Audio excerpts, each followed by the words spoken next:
bienvenue. Aujourd'hui, on va décortiquer un sujet qui peut sembler un peu technique, mais qui est en fait fascinant, le parcours des biens d'une entreprise. Comment est-ce qu'on suit la valeur de tout ce qu'elle possède, que ce soit un bâtiment, une machine ou même des actions? C'est ce qu'on va voir ensemble. Voilà la question qui nous intéresse. Et la réponse, ce n'est pas juste une vague estimation. Pour savoir ce qu'elle vaut vraiment, une entreprise a besoin d'un langage précis, et ce langage, c'est la comptabilité. C'est bien plus qu'un tas de règles, c'est ce qui permet de mesurer et de communiquer sa vraie valeur. Allez, on se lance. Voici le programme. On va suivre la vie d'un actif de A à Z, de son achat jusqu'à sa sortie de l'entreprise. C'est parti.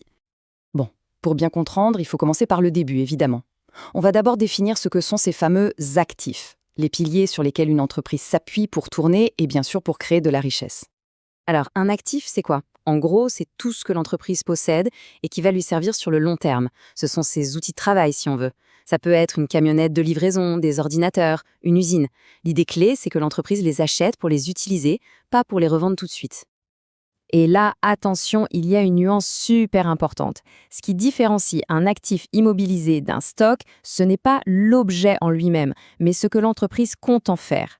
Prenez une voiture. Pour une société de livraison, c'est un actif immobilisé. Pour un concessionnaire automobile, c'est du stock. Tout est une question d'intention. Ok, maintenant qu'on sait ce qu'est un actif, voyons comment il fait son entrée officielle dans les comptes. L'histoire de chaque actif, elle commence toujours de la même manière, par son acquisition. C'est le point de départ, la naissance de l'actif dans les livres comptables. Il est enregistré pour ce qu'il a vraiment coûté. Et ça ne comprend pas juste le prix sur l'étiquette. On ajoute tous les frais directs pour le rendre opérationnel, le transport, les frais d'installation, tout. Et là, c'est un point crucial à comprendre. Quand une entreprise achète un actif, elle ne s'appauvrit pas. C'est juste un transfert de valeur. L'argent, qui est un actif, se transforme en un autre actif, comme notre camionnette. C'est un peu comme verser de l'eau d'un verre à un autre. La quantité d'eau totale ne change pas. Une fois que l'actif est dans l'entreprise, on ne l'oublie pas dans un coin. Non, non. C'est là que commence la phase la plus longue de son histoire. Une période où sa valeur va être suivie de très près et souvent ajustée. Repensez à notre fameuse camionnette. C'est évident qu'avec le temps et les kilomètres, elle s'use, elle perd de la valeur. Eh bien, l'amortissement, c'est simplement la manière comptable de constater cette usure, cette perte de valeur inévitable, année après année. Mais alors, à quoi ça sert de faire ça? Ce n'est pas juste pour le plaisir de faire des calculs, c'est fondamental. Économiquement, ça permet d'étaler le coût de l'actif sur toute la période où il rapporte de l'argent. Et financièrement, c'est une question de prudence. Ça donne une image beaucoup plus réaliste de la santé et des profits de l'entreprise. Et pour calculer cette perte de valeur, il y a plusieurs façons de faire. La plus simple et la plus courante, c'est la méthode linéaire. On répartit la perte de valeur de façon égale sur chaque année. C'est parfait pour un immeuble par exemple. Mais pour une machine très performante qui perd vite de son efficacité, on peut utiliser la méthode dégressive qui constate une perte plus forte au début. Mais attention, il ne faut pas tout mélanger. L'amortissement, c'est une usure normale, prévisible. La dépréciation, c'est autre chose. C'est une perte de valeur brutale et imprévue. Imaginez qu'une nouvelle technologie rende votre machine super chère, complètement obsolète du jour au lendemain. Ça, c'est une dépréciation. Ce concept de dépréciation est aussi très important pour les stocks. Leur valeur doit être constamment surveillée. Si le prix auquel on espère vendre un produit chute en dessous de son coût d'achat, eh bien l'entreprise est obligée de constater une perte de valeur. On ne peut pas faire comme si de rien n'était.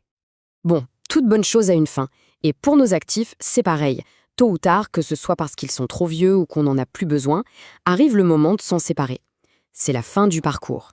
Et là, la grande question que l'entreprise se pose, c'est est-ce qu'on a fait une bonne affaire en le vendant? Pour le savoir, le calcul est en fait assez simple. Il suffit de comparer le prix de vente avec la valeur qui restait inscrite dans les comptes, ce qu'on appelle la valeur nette comptable. Premier cas de figure, le meilleur. Le prix de vente est plus élevé que la valeur comptable. Bingo! C'est un profit qu'on appelle en compta une plus-value. C'est de l'argent qui rentre en plus dans les caisses.